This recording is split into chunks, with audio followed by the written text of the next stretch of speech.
Presidential power to persuade and presidential popularity. Most government textbooks talk about one of the powers of the presidency that is the most underrated is their power to persuade. Presidents who are more persuasive than others just tend to get more of their programs or policies passed. One of the dynamics that helps a president have the power to persuade is presidential popularity. During the first 100 days of a president's of an individual's presidency, it has become known as the honeymoon period. Think of it this way: when you're first married, everything's all beautiful, everything's great for so long, and then the bills come due and life happens, and it sets in. And the same kind of dynamic happens within the presidency of the United States and their relationship with Congress. A president's popularity tends to be highest right after he or she is elected. And it's called this honeymoon period. The reason it's become known as this is because of Franklin Delano Roosevelt. The first 100 days of his first term in office, we were in the middle of the Great Depression. What he told the people when he was running for office, he says, if you elect me, we're going to try something. If that doesn't work, we're going to try something else. We're going to just keep trying things until we fix this. So people liked that. They voted for him in large numbers. And Congress went along. Congress went along with this. The first 100 days, they passed anything that FDR wanted. And this became known as the honeymoon period. Now, since then, presidents have sometimes mistaken this. They can get anything done they want in the first 100 days.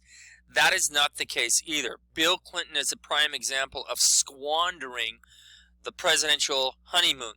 Bill Clinton really wanted one thing when he became president. He wanted to go down in history as the president who passed national health care. But he also wanted to change our view of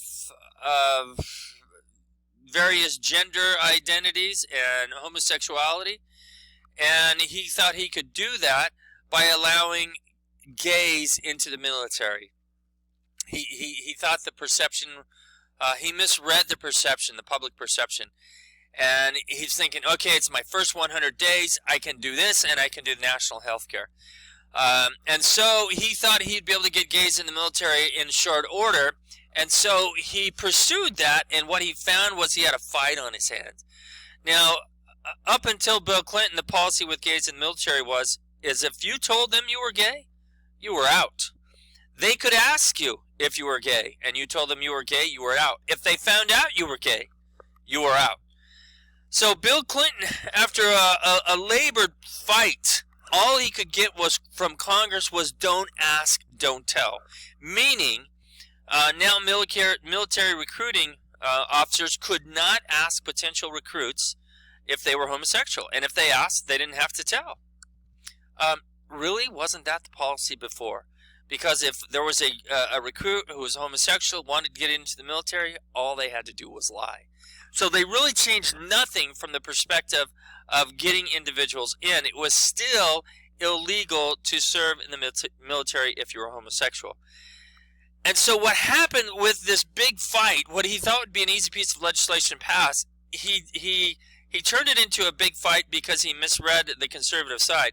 And then when he moved to health care, he just couldn't get it through. Just couldn't get it through. Now, he made another mistake with that as well. He appointed his wife to be the key player in trying to get this through. Where's the problem? If things are going south, if things are going bad, can you fire your wife on this task force to get national health care passed? That was a tactical blunder, but he committed it. So eventually Obama would be elected. He'd move on this. The public mind had changed, and we're in the midst of the Great Recession, and national health care became an easy thing to pass. So you just can't take for granted that during this honeymoon period you can get whatever you want. Now let's move on to some charts. Most presidential charts, as far as their popularity is concerned, look this way. So here is Truman. Truman starts out at almost 90%. Almost 90%. So you have to ask yourself, what's going on? Well, what was going on was FDR had just died, been president for three terms in 1 year, led the nation through the Great Depression, and he dies. We're in the middle of World War II, and Truman makes the decision to drop the bomb. We end World War II, and shortly after that, his popularity just plummets like a rock, touches almost 30%. Now, this is what happens with most presidents. They come in higher, not necessarily that high, but they come in higher and they end up lower. You also need to, if you're going to win a second term, you need to have a spike in presidential popularity above the 50% mark usually, about 6 months prior to the election. So this is a little problematic for Trump with the coronavirus crisis going on. What's going to happen in terms of his election. Although then on the other hand, you don't hear a lot of talk about the the general election now between him and Biden. There's just not much talk about it because all the news is the coronavirus. So you can see here with Eisenhower. Eisenhower, same thing. He comes in high, just under 70%. He stays pretty good throughout his first term. Gets almost as high as 80% and then drops and comes back a little. Kennedy comes in high. He's kind of flat, zigzagging a little bit, then drops right here, and of course this is where he's killed, but he was on his way down. Then there's the crisis. The crisis is Kennedy's killed. So his predecessor comes in at about 78%, 77%, comes in high. This idea whenever there's a crisis is we rally around the flag or we rally around the president. That's this crisis dynamic that comes in. The problem with that crisis dynamic is if the crisis lasts long, the president's popularity will plunge. And this is what you'll see happening if history is any guide. This is what you'll see happening with Trump. When the coronavirus hit, his popularity went up. But it's going to plunge the longer the crisis. So what crisis does Johnson have? Johnson's got Vietnam. He's got Vietnam, and it's just dragging his popularity down. His popularity was so low that he decided not to seek a second term as president because he knew he wouldn't win.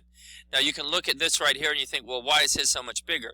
That is because for the first year of his presidency, he's finishing the last year of Kennedy's presidency. And you see this dynamic throughout these presidential charts. Most presidents come in higher and end up lower.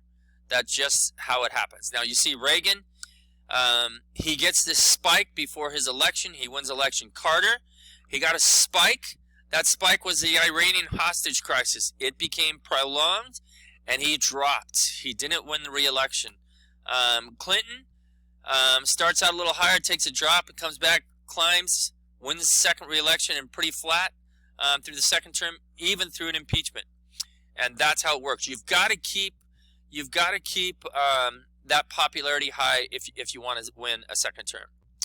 George Bush is an interesting case study in and of itself where this presidential popularity is concerned. So here we have a number of charts here, or this graph, bar graph chart. February 1st through 4th of 2001, 88% of Republicans liked what he's doing. 53% of independents did. Only 32% of Democrats. Then in April of that same year, 93-61, he's going up with his own rank. And in independents, Democrats, he's going down a little bit. Then I give you a question mark here. He's even dropped a little bit with the Republicans and significantly with the independents and even more with the Democrats. But then, boom, he goes to 98% approval rating with the Republicans, 89% with the independents, and 84% with the Democrats. The question becomes, what happened? And you can guess. What happened was 9/11. So this poll was taken before 9/11. This poll was taken after 9/11. And what you see in this is that rally around the flag, rally around the president, where we support the president in the event of a national crisis. So here's another chart with Bush. You see that right here. This is when 9/11 hits, and it just, boom, sends them straight up overall throughout the country, 90% approval rating. And it just kind of slowly goes down over the next year. He's elected again in 2004. Approval rating spiked a little bit there, almost to 60% during the election. He's able to beat off Kerry, and his approval rating just goes steadily down from there in the overall trend. And that's what happened. Now, there's an interesting dynamic where presidential approval is concerned versus the Congress. You can see here the darker green is the percent of people that disapprove of the job that Congress is doing, and the light green is the percent that approves. So if you look at this, Congress's approval ratings are almost always lower than the president's. So if you think the president's approval ratings are bad, Congress is even worse. We don't like, in general, the job that Congress is doing, and that is reflected in these charts as well. Now, this presidential popularity also deals with elections. Particularly midterm elections, as to what happens. Now, remember in 1932, I hope you can see that okay, in 1932, President Roosevelt is elected. We're in the midst of the Great Depression, and in addition to being elected as a Democrat, in that same election, the Democrats gained 90 seats in the House and 9 seats in the Senate. The next election is in 1936. He's President of the United States, going for a second term. He gets 12 more Democrats in the House, and he gets 7 more in the Senate. Now, in this chart over here, what you see is the midterm elections. Now, look at all these pluses over here. In most presidential elections, the president's party gains seats in both the House and the Senate, or barely loses any in the Senate. But in midterm elections, they almost invariably lose seats in both the House and the Senate. There's a few exceptions. So in 1934, we're still in the midst of the Great Depression. It's the worst depression the country has ever seen. Not only does FDR gain 90 seats for the Democrats in the House, but 9 more House Democrats are elected in 1934, and 9 more members of the Senate. He's got vast majorities in both the House and the Senate. But then, during the middle of his second term, the tide begins to change. And this is what you typically see in these midterm elections or off-term elections. The president's party loses seats in the House and in the Senate. So whereas here he gained 90 seats, you can see here he lost 70, lost 50, lost 54, lost 29, etc. Now he is gaining a few on the presidential elections, but in the off-term elections, this is the pattern, that a president's party generally loses seats in both the House and the Senate.